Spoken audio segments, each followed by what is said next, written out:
ভাই মালিক, আমার বড় বিপদ হয়েছে। মেয়ে খুব অসুস্থ, ডাক্তার বলছে এখনই টাকা লাগবে। আমি কি করব? করিম, ধৈর্য ধরো, আল্লাহর ওপর ভরসা রাখো, হালাল উপায়ে চেষ্টা করো, কিন্তু সুদের পথে যেও না। না ভাই, সময় একদম নেই। আমি বাধ্য হয়ে মহাজনের কাছ থেকে টাকা নিচ্ছি। 3 মাসেই ফেরত দেব। তোর যা ভালো মনে হয় তাই কর, আর কি বলবো। ভাই, আমাকে 1 লক্ষ টাকা দেন, 3 মাসের মধ্যে দিয়ে দেবানে। দেন। কড়া সুদে ছাড়া টাকা দিতে পারবো না নে। আচ্ছা ভাই, দেন দয়া করে। আজকে 3 মাসের জায়গায় 1 বছর হয়ে গেল। কি?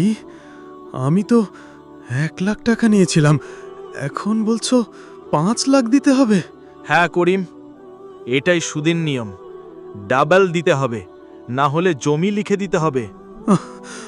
আমার জমি, আমার বাপ দাদার ভিটে মাটি সব শেষ হয়ে গেল।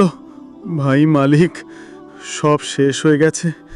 মেয়ে সুস্থ হলো ঠিকই, কিন্তু আমি সুদের ফাঁদে পড়ে জমিও হারালাম।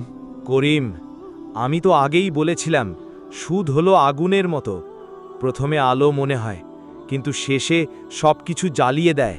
হায় আল্লাহ, যদি আগে বুঝতাম তবে এই পথে কোনোদিন পা দিতাম না।